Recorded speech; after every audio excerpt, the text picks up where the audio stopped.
صباح الخير. النهارده بقى هعلمك تعملي أكلة من أحلى الأكلات المصرية. هنعمل مع بعض الممبار. هعلمكم ازاي نغسله كويس ويطلع زي الفل، وهنعمل له خلطة رهيبة. يلا نشوف هنحضره ازاي. أنا جبت ربع كوباية زيت، وهجيب بصلتين قطعتهم ناعم. هنشوحهم كويس لغاية ما ياخدوا لون ذهبي كده ويتبلوا. بعد كده هنزل عليهم بقرن شطة حراق، ودي اختياري بس بيدي ريحة جميلة جدا وطعم جميل للصلصة. هنزل بمعلقتين كبار صلصة طماطم وهشوحهم كويس. بعد كده هنزل بنص لتر عصير طماطم، وهنزل بالتوابل: معلقة توم بودرة، كمون، فلفل اسود، بابريكا، سكر وملح وفلفل. هنقلب كل المكونات دي كويس ونسيبها على النار لغاية ما تتسبك تماما، مش عايزين يكون فيها اي سوائل. وبكده الصلصة جاهزة، بنسيبها تبرد وبعد كده نشتغل بيها. هكون محضرة 3 حزم خضرة: بقدونس وشبت وكزبرة مقطعاهم ناعم خالص، و3 كوبايات رز. نص كيلو الممبار، انا عامله نص كيلو ممبار بياخدوا 3 كوبايات رز مصري مغسول ومتصفى، واحط عليهم الخلطه اللي احنا عملناها، خلطه الصلصه، وبكده خلطه الممبار جاهزه. بالنسبه لغسيل الممبار بقى، انا بغسله بملح كتير وليمون كتير، بغسله برده بالكربونات، وده بيخليه يبقى ابيض فاتح خالص. هنستخدم بقى طريقه جديده في الحشو، بجد الطريقه دي بتسهل علينا جدا ان احنا نحشي الممبار في ثواني.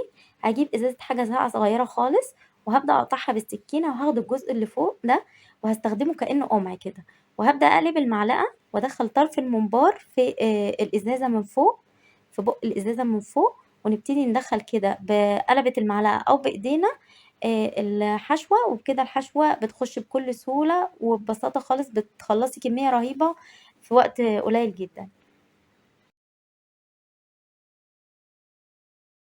بالنسبة بقى الممبار، مش عايزين نملاه قوي رز علشان ما يفرقعش مننا، ونحاول نضغط عليه كده ونبططه كده بإيدينا ان هو يبقى رفيع زي ما احنا شايفين السمك كده، لان هو لما بينزل في الميه بتاعه السليق بيتضاعف حجمه.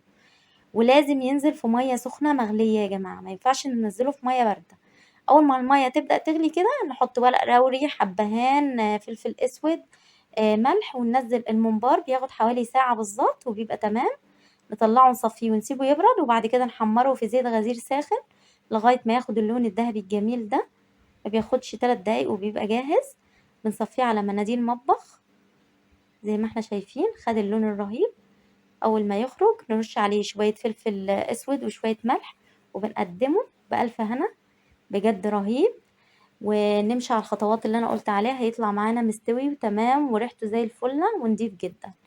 ولو عجبكم الفيديو ما تنسوش تعملوا لي لايك. اشوفكم في فيديو جديد. باي باي.